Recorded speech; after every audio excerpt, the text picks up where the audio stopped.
میں ہوں سلمان رشید اور ایک مسافر کی دنیا کی ایک دلچسپ کہانی آپ کے لیے لایا ہوں۔ یہ کہانی ہمارا جو ریگستان ہے چولستان، یہ ادھر کی ہے، ضلع بنتا ہے بہاولپور اور یزمان یا منڈی یزمان جسے کہتے ہیں، جو کہ شاید تحصیل ہے، اس کے نزدیک یہ ایک مزار ہے جس کو چنن پیر کہہ کے اس کی پوجا کی جاتی ہے۔ اچھا، اس سے پہلے کہ میں اس کے اندر جاؤں کہ یہ کیا ہے، آپ کو بتاؤں کہ یہ ذرا آپ چند تصویریں دیکھ لیں۔ یہ میرا بہت پیارا دوست ہے ندیم خاور، یہ جس کی آپ تصویر دیکھ رہے ہیں۔ ندیم نے میری دیوسائی والی کتاب کے لیے بھی ساری فوٹوگرافی کی ہوئی ہے اور ہم کافی اکٹھے گھومتے پھرتے رہے ہیں۔ تو ندیم کی یہ کھینچی ہوئی چند تصویریں ہیں، یہ آپ دیکھیے کہ لوگ بڑی بڑی دور سے آتے ہیں۔ میں نے کشمور کے بھی لوگ دیکھے اس میلے پہ، اور لائل پور اپنا فیصل آباد جسے ہم کہتے ہیں، وہاں سے بھی لوگ آئے ہوئے تھے، شیخو پورے سے، لاڑکانے سے، پتہ نہیں کہاں کہاں سے دنیا آتی ہے اس میلے کے اوپر، کیونکہ ماننے والے بڑے ہیں اور ماننے کو تو کوئی چیز چاہیے نا، کوئی بت چاہیے تو یا قبر چاہیے۔ تو یہ بڑی بڑی دور سے لوگ آ رہے ہیں اور یہاں پہ آ کے وہ تمبو شمبو لگا لیتے ہیں، کھلے میں پڑے رہتے ہیں، موسم اچھا ہوتا ہے۔ ابھی ہم اس کے اوپر بھی آتے ہیں کہ کس مہینے میں ہوتا ہے۔ اور اس تصویر میں آپ دیکھیے گدھا جو ہے وہ اس کو میک اپ کیا ہوا ہے مہندی کے ساتھ۔ یا یہ جو آپ دیکھ رہے ہیں، یہ اونٹ کے بالوں کو کاٹ کے، یہ ایک بہت بڑا فن ہے چولستان اور تھر میں، جو کہ اونٹوں کے اوپر یہ بڑی خوبصورت یہ ڈیزائن بنائے جاتے ہیں۔ اور یہ جو آپ کو تصویر ہم سفید عمارت کی دکھا رہے ہیں، یہ سفید عمارت جو ہے یہ مسجد ہے، اور اس کے ساتھ ایک تنبورہ قسم کا وہ گنبد بن گیا ہے، اور کچھ ایک شیڈ سا بھی بن گیا ہے۔ یہ آپ دو تصویروں میں آپ یہ دیکھ رہے ہیں، یہ وہ نام نہاد مزار ہے چنن پیر کا۔ اچھا، جب یہ کیسے میں یہاں پہنچا، وہ یوں کہ 1992 کی بات ہے، میرے ہاتھ ایک کتاب لگی جس کے پیچھے میں بہت عرصے سے پڑا ہوا تھا کہ کہیں سے مل جائے، پھر وہ انڈیا سے منگوائی لیں آخر کار بڑی جد و جہد کر کے۔ وہ ری پرنٹس ہیں ایک پرانی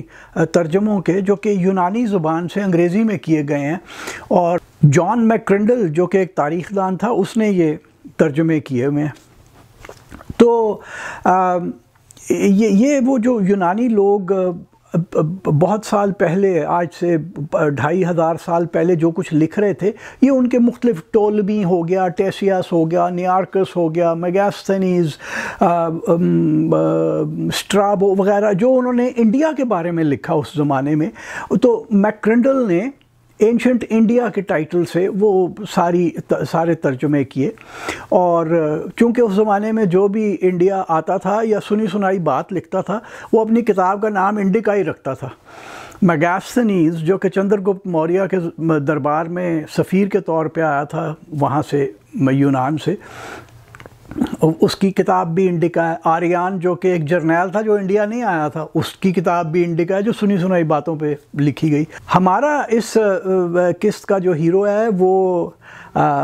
ٹیسیاس ہے، یا جسے انگریزی میں ٹیسیاس کہتے ہیں، یونانی زبان میں وہ KTESIAS کر کے لکھا جاتا ہے۔ تو یہ رہنے والا تھا نیڈوس یا کنیڈوس، ایک شہر تھا۔ یہ یونانیوں کی جو ایک پروونس یا ایک صوبہ تھا، کاریا، جو کہ موجودہ جو ترکی ہے اس کے بالکل جنوب مغربی نکر میں وہ کاریا کا صوبہ تھا، اور وہاں پہ بڑے بڑے نام پیدا ہوئے۔ ہیکاٹیوس مائلیٹس کا ایک تاریخ دان تھا، اور تھیلیز ایک فلسفی تھا ادھر کا، مائلیٹس کا۔ تو اس کے نزدیک ہی ایک شہر میں یہ کٹیسیاس یا ٹیسیاس بھی رہتا تھا، اور یہ ڈاکٹر تھا، اور یہ جو ہپوکریٹس تھا جس کو فادر آف میڈیسن کہتے ہیں، اور جو سنا ہے ہمارے یہاں تو پتہ نہیں رواج ہے کہ نہیں، وہ ہپوکریٹس نے قسم کھائی تھی کہ جب ڈاکٹر بنتے ہیں تو اس میں یہ ہے کہ جی آپ دکھی انسانیت کی خدمت کریں گے اور یہ وہ فلاں ٹھمکان، لیکن ہمارے یہاں قسم کھانے کے باوجود بھی لوگ کی پیسے پیچھے دوڑ پیندے نے۔ تو بہرحال ٹیسیاس اس کا رشتہ دار بھی تھا ہپوکریٹس کا۔ یہ پیدا کب ہوا ہمیں نہیں پتہ، کوئی میرا خیال ہے کوئی 416 قبل مسیح کے لگ بھگ یہ یکایک اس کی جو پروفیشنل شہرت تھی وہ ذرا بڑھ گئی، یعنی ڈاکٹری میں یہ مشہور ہو گیا، اور پھر اسی وقت اس کو داریاوش ثانی ڈیریس the second جو کہ ہخامنشی ایران کا بادشاہ تھا، اس کے دربار میں نوکری مل گئی شاہی ڈاکٹر کے طور پہ، شاہی طبیب کے طور پہ، تو یہ ایران آ گیا، فارس آ گیا۔ اور جب ڈیریس گزر گیا تو جو اس کا وہ تھا اس کے بعد آنے والا بادشاہ اردشیر، یہ اس کا بھی ڈاکٹر رہا۔ تو یہ کل کوئی 17 سال جو ہے 416 قبل مسیح سے لے کے 398-99 قبل مسیح تک یہ فارس میں رہا۔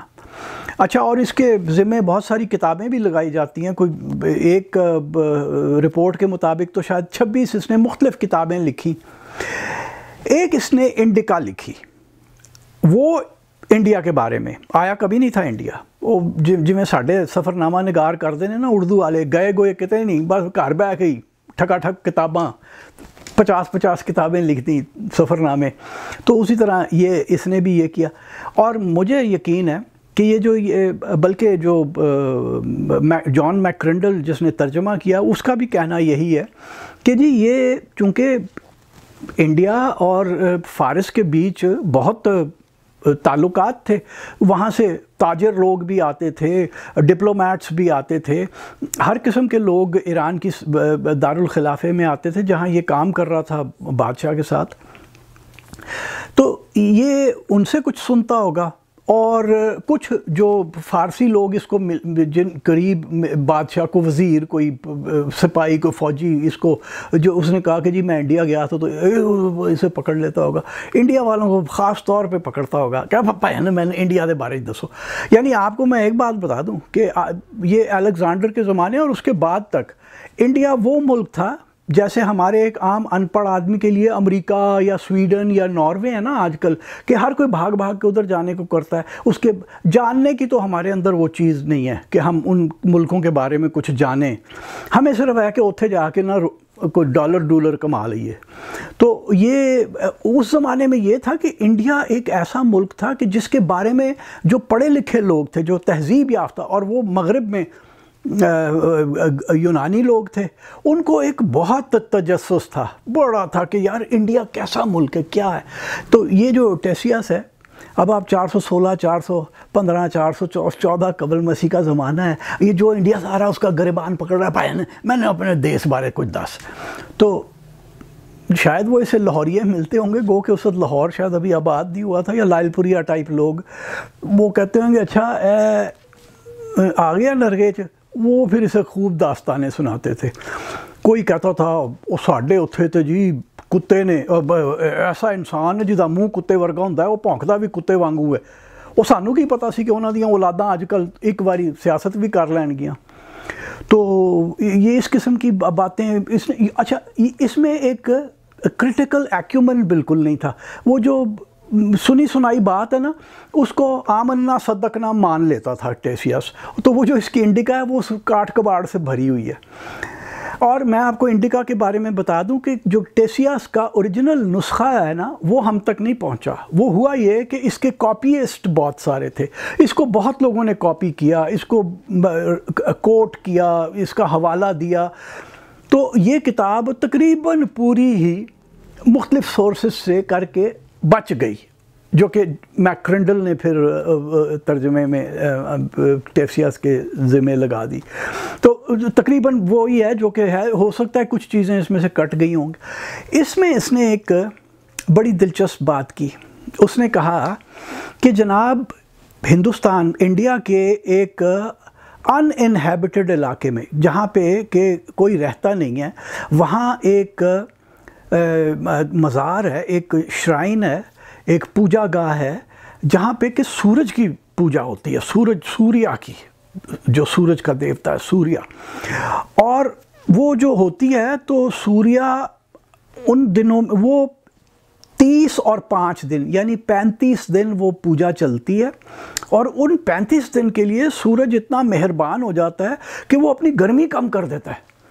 تاکہ جو اس کے ماننے والے، اس کے پجاری جو ہیں وہ جھلس نہ جائیں، کیونکہ علاقہ گرم ہے، رہتا بھی وہاں کوئی نہیں ہے. یہ جب میں نے پڑھا تو کہیں میں نے سنا وہ تو تھا کہ ایک چنن پیر کا میلہ لگتا ہے، فروری میں سے چالو ہوتا ہے اور مارچ تک جاتا ہے، پورے 40 دن چلتا ہے. میں نے کہا ہے چنن پیر کا میلہ بھی ریگستان میں ہے تو 35 دن اور 40 دن کوئی بات بھی نہیں ہے کوئی ایسی. تو میں نے کہا یہ ضرور جا کے دیکھنا چاہیے. چنانچہ میں 1992 میں دیکھنے گیا.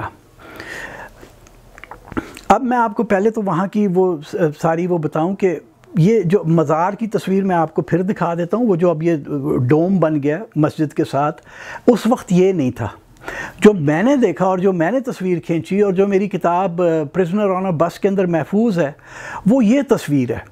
اس وقت تک پوجا اس سینڈ ڈیون کی، اس ریت کے ٹبے کی ہوتی تھی جس پہ بندہ بھی چڑھا ہوا ہے، اور کہتے تھے جی چنن پیر دی قبر ہے،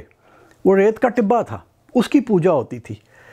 اور اگر آپ اس تصویر پہ غور کریں، بالکل بیک گراؤنڈ میں تو سفید مسجد ہے، جہاں ٹبا ختم ہو رہا ہے اس کے اوپر وہ آپ کو چھوٹی سی ایک سبز رنگ کی گمٹی نظر آ رہی ہے، وہ دیوے کے لیے ہے، وہاں پہ دیا جلا کرتا ہے. اور اس کا جو تیل ہے وہ کہتے ہیں جی وہ تو معجزاتی اس کے اندر کام ہے نا، وہ آپ کہیں بھی لگا دیں آپ کے سب وہ جو زخم بیماریاں ہیں وہ ختم ہو جاتی ہیں. کتے کاٹے کا بھی وہ لے آتے ہیں وہاں پہ. وہ اور بات ہے کہ اگر کتا کاٹ گیا اور وہ پہلے سے ہی ہلکا تھا تو وہ تیل تول اس کے لیے پھر کچھ نہیں کرتا. بہرحال وہ ماننے والے یہ بھی مانتے ہیں. اچھا، تو یہ جیسا میں نے آپ کو بتایا کہ یہ میلہ جو ہے یہ 40 دن چلتا ہے اور دور دور سے لوگ آتے ہیں. اور یہ میں نے آپ کو اس کی اوریجنل جو حالت ہے وہ بھی میں نے آپ کو دکھا دی کہ وہ ایک ریت کا ٹبا، ایک ریت کا ڈھیر تھا جس کی پوجا کی جاتی تھی. اور جب میں 1992 میں گیا ہوں تو میرے لیے جو بڑی عجیب چیز تھی، لوگ یہ اس تصویر میں آپ دیکھیے، یہ لوگ بیل اپنے لے کے آئے ہیں اور بڑے صحیح کے سنڈے بیل ہیں، بڑے زبردست. میں وہاں پہ یہ سوچ رہا تھا کہ شاید یہ جو بیل ہیں یہ قربانی کے لیے آئے ہیں، ان کو کاٹا جائے گا پھر وہ کوئی دیوتا کی یا چنن پیر کی وہ کرنے کے لیے، اس کو خوش کرنے کے لیے، راضی کرنے کے لیے. تو میں نے ایک بندے سے پوچھا کہ یہ تو قربانی کے لیے لایا ہے؟ تو کہنے لگا نہیں ہے، سلام کرنا آیا ہے. اچھا، ابھی اس کے اوپر میں مزید آتا ہوں. اچھا، پھر میں نے دیکھا کہ لوگ اپنے بچوں کے ساتھ آئے ہوئے ہیں، وہ ریت کے ٹبے کو سجدہ ہو رہا ہے، بچہ کندھے پہ اٹھایا ہوا ہے، سجدہ کیا، بیچارے بچے کا منہ ریت میں چلا گیا لیکن بچہ بھی سجدے میں باپ کے ساتھ جا رہا ہے. اچھا، اب چنن پیر کے بارے میں بات کیا لوگ سناتے ہیں؟ بات یہ کہتے ہیں کہ جناب بہت صدیاں پہلے جب نیا تازہ اسلام آیا تھا ادھر، تو یہاں پہ راجہ ہوتا تھا سندھیلا، اس خلقت کا وہ بادشاہ تھا اس جگہ کا. تو اس کے دربار میں کوئی ایک مسلمان کوئی صوفی آیا جس کا نام حضرت سید شیر شاہ بتایا مجھے اس وقت. اب پتہ نہیں کیا نام ہوگا کیونکہ یہ چیزیں بھی بدلتی رہتی ہیں، کیونکہ لکھی ہوئی تو کوئی ہے نہیں، وہ سنانے والے سناتے رہتے ہیں. تو حضرت شیر شاہ نے اس سے کہا کہ اچھا بھائی وہ تیرے ادھر سلطنت میں کتنے مسلمان ہیں؟ اس نے کہا کہ کوئی مسلمان نہیں ہے. تو اس نے کہا کہ اچھا پھر میں تجھے خبر دیتا ہوں کہ جو تیرا بیٹا ہوگا نا وہ مسلمان ہوگا. تو راجہ نے کہا یہ کیا بات ہے بھئی، ہم تو بڑے سناتنا دھرم کے ماننے والے بڑے پکے لوگ ہیں، ہمارا بیٹا کیسے مسلمان ہو سکتا؟ اس نے کہا نہیں، بس تجھے بتا دیا میں نے، تیرا بیٹا مسلمان ہوگا. چنانچہ وہ تو کہہ کے چلا گیا.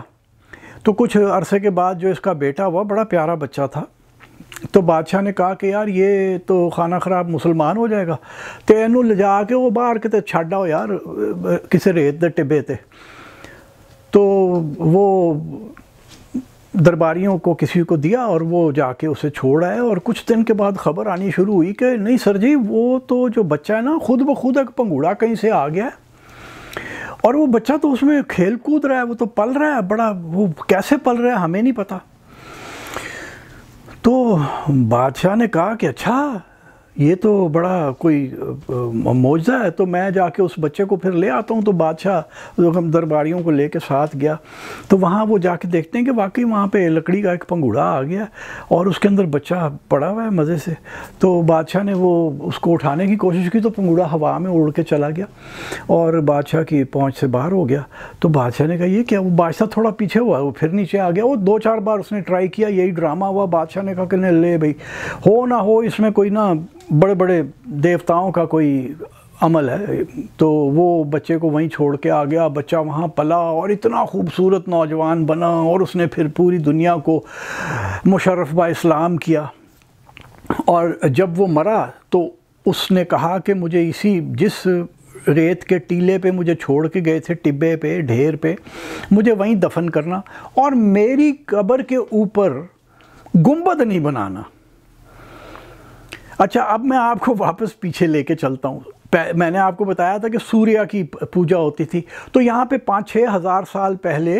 جب سندھو گھاٹی کے شہر آباد تھے، موئنجو دڑو، ہڑپا، یہ وہ اس قسم کے سارے شہر آباد تھے، یہاں ہاکڑا ندی بہتی تھی، یہاں پہ بھی بڑے شہر تھے، اور ہم نے بہت سارے ٹبے ایسے دیکھے ہیں جہاں پہ کہ پرانے اثرات نظر آتے ہیں۔ تو یہاں پہ سوریہ کی واقعی پوجا ہوا کرتی تھی۔ یہ کوئی جو ہمارے ہندو یار دوست ہیں وہ اب بھی کرتے ہیں، میں نے ہوتے ہوئے دیکھی ہے، لیکن یہ کوئی ہندو مذہب کا حصہ نہیں ہے، ہم پیچھے سے لے کے آ رہے ہیں۔ جو پہلے ہمارے سے گزرے یہاں پہ سناتن دھرم، ہندوازم جسے ہم کہتے ہیں، اس سے پہلے والے جو لوگ تھے وہ سوریہ کی پوجا بھی کیا کرتے تھے، جو کہ کٹیسیاس نے لکھا اپنی کتاب میں کہ جی یہاں سورج کی پوجا ہوتی ہے۔ لیکن جب زمانہ گزرتا گیا، دیوتا بدلی ہوتے رہے، جیسے ہمارے یہاں بہت سارے مزار اور شرائنز ایسی ہیں کہ جو پہلے بدھزم کی تھیں، پھر ہندو کی بنی، پھر وہ مسلمان کر لیا گیا انہیں، اور وہاں پہ بابے ایجاد کر لیے ہم نے۔ تو یہاں پہ بھی پہلے زمانے میں جب سوریہ کی ذرا ضرورت کم ہوئی، ہو سکتا ہے گرمی زیادہ لگنی شروع ہو گئی لوگوں کو، تو انہوں نے دھرتی ماں کی پوجا کا یہاں بنا لی۔ ہاکڑا ندی بہتی تھی، اور جہاں دھرتی ماں کی پوجا گاہ کی 2-3 شرائط ہیں۔ ایک تو یہ کہ جہاں پانی ہو وہاں ہو، یا پہاڑ کی چوٹی پہ ہو، اور جو سب سے بڑی شرط ہے نا دھرتی ماں کی پوجا گاہ کی، وہ یہ ہے کہ وہ پوجا گاہ کے اوپر گنبد نہیں ہونا چاہیے۔ ایبٹسن، میکلیگن اور روز کی جو 3 جلدوں میں کتاب ہے، tribes, castes and clans of North West Frontier Province and Punjab, اس میں انہوں نے بڑا اس کے اوپر لمبا ٹریٹس لکھا ہوا ہے، اور وہ کہتے ہیں کہ دھرتی ماں کی یہ 3 شرطیں ہونی چاہیے اس کی پوجا گاہ کی۔ اور عام طور پہ زیادہ دھرتی ماں کی جو پوجا گاہیں ہیں وہ پہاڑیوں کے اوپر ہی ہیں۔ میں آپ کو اس کے بعد اور بھی آپ کو دکھاؤں گا، اور لوگ ناراض بھی ہو جاتے ہیں جب میں انہیں بتاتا ہوں کہ یہ کوئی بابا شابا نہیں ہے بھائی، یہ دھرتی ماں کی پوجا گاہ ہے۔ تو یہ یہاں پہ اسی لیے وہ ڈیون جو تھا وہ ننگا تھا۔ اچھا اب اس کو جسٹیفائی بھی تو کرنا ہے نا کہ جی گنبد کیوں نہیں ہے؟ تو انہوں نے کہا کہ جناب چونکہ پیر نے کہا تھا کہ میرے قبر کے اوپر کوئی گنبد نہیں ہوگا، تو یہاں نواب صادق محمد خان پنجم نے 1930-35 کے اندر انہوں نے کہا کہ نہیں بھائی نہیں، اتنا بڑا بزرگ گزرا ہے تو ہم تو یہاں پہ مزار بنائیں گے۔ تو انہوں نے مزار بنانا شروع کیا، رات کو بنا کے جتنا بنتا تھا، جب صبح مزدور آتے تھے کیا دیکھتے تھے کہ وہ ڈھایا پڑا ہے، پھر وہ بناتے تھے، پھر وہ اگلے دن صبح دیکھتے تھے وہ ڈھایا پڑا ہے۔ تو انہوں نے نواب صاحب سے کہا کہ حضور یہ تو کام نہیں چل رہا۔ تو پھر نواب نے کہا کہ اچھا یار، پیر نے پھر کہا تھا تو یہ پیر، تو ہمارے یہاں جو پیر ہیں وہ بھی تو رب بھی ہم نے بنا لیے ہیں نا، وہ ہر کچھ ہی کر لیتے ہیں، مرنے کے بعد بھی وہ سارا کچھ یہ کر رہے ہیں۔ تو جناب انہوں نے وہ چھوڑ دیا۔ اچھا اب میں آپ کو بڑھا کے آگے لے آتا ہوں کہ پھر وہ ہم نے اس کو مسلمان کیسے کیا۔ چنن پیر مسلمان، راجہ سندیلا کا بیٹا، دھرتی ماں، پہلے دھرتی ماں کی پوجا گاہ تھی، پھر اب چنن پیر بن گیا۔ دیکھیے اس نے جو کہانی بتاتے ہیں وہ کہتے ہیں کہ جی اس کا بیٹا، ہندو کا بیٹا مسلمان ہوگا، تو وہ جو اصل کہانی ہے وہ باپ ہے یا ماں ہے، وہ جو چنن پیر کی دھرتی ماں کی ہے وہ ماں ہے، اس میں سے جو بیٹا انہوں نے پیدا کیا نا وہ چنن پیر کیا، کنورشن جو اس کو بنانا تھا مسلمان، تو وہ اس کو دھرتی ماں کو انہوں نے یہ کہانی ایجاد کر کے اس طرح سے مسلمان کر لیا اور اس کی پوجا ہوتی رہی۔ اچھا 1992 کی میری کھینچی ہوئی تصویر آپ نے دیکھ لی، پھر ایک بار آپ دیکھ لیجئے کہ وہ سینڈ ڈیون ہے اور وہاں پہ یہ اوپر کوئی گنبد وغیرہ نہیں ہے۔ تو یہ جب میرا یہ آرٹیکل اخبار میں چھپا، مجھے اب یاد نہیں ہے لیکن میرا خیال ہے دی نیوز آن فرائیڈے میں چھپا تھا یہ آرٹیکل، تو اس کے تھوڑا عرصہ کے بعد اب ہمارے یہاں بھی بڑے بڑے کاریگر بیوروکریٹس ہوتے ہیں نا جو کہ توہم پرست ہیں، تو اور ایک کو میں جانتا ہوں جو کہ ہے بہت بڑا شعبدہ باز، اب تو ریٹائر ہو گیا، میری عمر کا ہے اور بدنام زمانہ بھی ہے، تو وہ کسی محکمے میں تھا جو کہ مزاروں شزاروں کو دیکھتے ہیں، تو اس نے سب سے پہلا کام یہ کیا کہ یار یہ ایک بیوقوف آدمی نے یہ لکھ دیا ہے کہ یہ تو دھرتی ماں کی پوجا گاہ ہے، تو اس کو ہم نے پیر بنایا ہوا۔ اس نے سب سے پہلا کام یہ کیا کہ وہ جو سینڈ ڈیون تھی اس کے اوپر پلسٹر کرا دیا۔ وہ پلسٹر میں نے 1996-97 میں ایک بار گزر رہا تھا، میں نے کہا میں ایک بار دیکھتا جاؤں، تو وہ پتہ چلا کہ اس کے اوپر پلسٹر ہو چکا ہوا ہے، پکا کر دیا کام، کہ قبر کی شکل تو نہیں تھی لیکن وہی گولائی میں اس کے اوپر وہ کر پلسٹر کر دیا سیمنٹ کا۔ پھر اس کے بعد ہوا یہ کہ یہ چولستان ڈیولپمنٹ اتھارٹی والا کوئی آیا، یہ سارے ایک ہی نسل کے لوگ ہوتے ہیں، تو اس نے آ کے یہاں پہ مزار بنوا دیا۔ یہ جو ڈوم آپ کو میں دکھا چکا ہوں اور یہ سارا کمپلیکس بن گیا یہاں پہ۔ تو اب جو میرا خیال ہے، میں تو کبھی دوبارہ گیا نہیں، تو میرا خیال ہے وہ جو جانوروں والے ہیں وہ پہلے تو بالکل ریت کے ٹبے کو جا کے اپنا جانور لے جاتے تھے نا، سلام کرواتے تھے۔ اور یہ بھی میں آپ کو بتا دوں کہ دھرتی ماں کو جانور جب تک سلام نہ کرے اس کی فرٹیلیٹی نہیں بڑھتی، کیونکہ دھرتی ماں ہی تو وہ ہے جو کہ جب سردیاں پڑتی ہیں تو وہ بنجر ہو جاتی ہے، اور پھر جب موسم بہار آتا ہے اور پھر چڑھتی ہے گرمی اور پھر ساون اور بھادوں ہوتے ہیں تو وہ ایک دم اپنے آپ کو تازہ کر لیتی ہے، اور پھر وہ تو دھرتی ماں کی کو جب تک کہ جانور سلام نہ کرے وہ اتنا نہ دودھ دے گا، نہ بچہ دے گا، نہ اس میں وہ جان آئے گی۔ تو وہ لازمی ہے، یہ جو جانور میں نے جتنے میں نے دھرتی ماں کی پوجا گاہیں دیکھی ہیں وہاں پہ یہ جانوروں کو لے جایا جاتا ہے، لیکن اب ان کا نام کوئی بابا بن گیا ہے، کوئی فلاں بن گیا ہے، کوئی یہ بن گیا۔ تو یہاں پہ اب وہ باہر ہی بیچارے سلام کرواتے ہوں گے، جانور کو اندر نہیں لے جاتے ہوں گے اپنے کو۔ تو یہ جو ہے کہانی اصل میں اس کی یہ ہے کہ یہ پہلے زمانے میں آج سے 6000-5000 سال پہلے یہاں پہ سوریا کی پوجا ہوتی تھی، سورج دیوتا کی، اور جو کہ بہت قدیم، بہت سارے جو کلچرز ہیں بہت سارے ملکوں میں سورج کی پوجا ہوا کرتی تھی۔ اور پھر جب وقت گزرتا گیا تو یہاں دھرتی ماں کی پوجا شروع ہو گئی، اور پھر جب اور وقت گزر گیا اور مذہب تبدیل ہو گیا تو وہ دھرتی ماں کو انہوں نے مسلمان کر کے ایک آدمی کر دیا۔ ویسے آپ ہمارے یہاں غور کر لیں، پاکستان میں کوئی پیر عورت نہیں ہے، اب سنا ہے کہ ایجاد ہو گئی ہے، لیکن وہ پہلے ہم نہیں ایجاد کر پائے تھے کوئی عورت پیر۔ تو وہ جو دھرتی ماں تھی اس کو بندہ کر کے ہم نے یہ چنن پیر بنا لیا۔ اب یہ جب کہانی میں نے سنائی، ایک جگہ مجھے بلایا گیا بات کرنے کے لیے کہ جی بہاولپور سے لوگ آئے ہوئے تو تم آ کے بہاولپور، تو میں نے کہا وہ چنن پیر میرا پسندیدہ سبجیکٹ ہے، اسی پہ آ کے بات کرتا ہوں۔ تو میں وہاں گیا تو وہ مجھے کیا، میں تو سمجھ رہا تھا پڑھے لکھے لوگ ہوں گے، کوئی این جی او کا کام تھا، تو پڑھے لکھے سمجھ کے میں گیا، مجھے کیا پتا تھا وہاں پہ جاہل لوگ، قبر پرست لوگ آئے ہوئے، تو وہ تو لڑ پڑے میرے ساتھ کہ نہیں جی میں نے کہا یار پہلے تو تسی کہندے سی کہ جی پیر ہی نہیں چاہتا کہ قبر بنے، ہن وہ ایڈا وڈا تمبورا بنا دیا ایک کیپٹل چولستان ڈیولپمنٹ اتھارٹی والے نے، تو یہ کیسے ہے؟ کہتا کیونکہ اب پیر چاہتا ہے کہ وہاں پہ قبر بن جائے، اس کے اوپر وہ گنبد بن جائے. یعنی پیر کیسے چاہتا ہے؟ پیر میں اور اللہ میں ہمارے یہاں جو توہم پرست لوگ ہیں ان کے لیے پیر اور اللہ میں کوئی فرق نہیں ہے. ان کا پیر بھی اتنا ہی طاقتور ہے جتنا رب ہے دنیا کا. تو میں تو وہاں سے اٹھ کے آ گیا. میں نے کہا یار اور میں نکل رہا تھا تو ایک پڑھا لکھا پروفیسر وہ میں نکل رہا تھا تو کہتا تسی گل ہی نہیں پھر سمجھے. یعنی ایک پروفیسر بھی یہ ساری جو داستان ہے اس کو ایک اینتھروپولوجیکل سٹڈی کے طور پہ نہیں دیکھ رہا، وہ اس کو اسی توہم پرستی کے اندر کھبا ہوا، اسی میں ڈوبا ہوا، وہ اس کو اسی طرح سے ایک سپرسٹیشن کے طور پہ مان رہا ہے پورا کہ جی وہ چنن پیر کی داستان یہ ہے. تو اگر ٹیسیاس ہمیں یہ نہ بتاتا کہ جناب ایک ریگستان میں، اور وہ یہ بھی کہتا ہے ٹیسیاس کہ ریگستان یہ جو جگہ ہے جہاں پہ یہ سورج کی پوجا ہوتی ہے،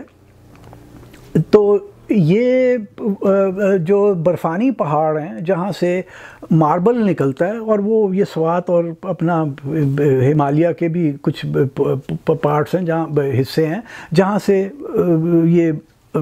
سنگ مرمر نکلتا ہے. وہ کہتا ہے وہاں سے 15 دن کی مسافت پہ ہے، اور اگر آپ وہاں سے واقعی آپ چلنا شروع کریں، اس زمانے میں اونٹ پہ ہی آتے تھے، وہ 15 ہی دن لگتے ہیں. تو یہی جگہ بنتی ہے چولستان کا چنن پیر والا وہ. اور چنن پیر اس لیے کہ جی چن ورگا سونا سی. تو داستان اصل میں یہ کوئی پیر یا دیوتا یا اس کی نہیں ہے، داستان ہے یہ ایک اینتھروپولوجیکل سٹڈی ہے جو کہ کس طرح سے ہم جب مذہب بدلتے ہیں تو جو پرانی کہانیاں ہوتی ہیں ان کے بھی رنگ بدلتے ہیں. میں پہلے بھی آپ کو اس قسم کی کہانیاں سنا چکا ہوں، اور یہ ایک اور اسی کا ایک کڑی تھی.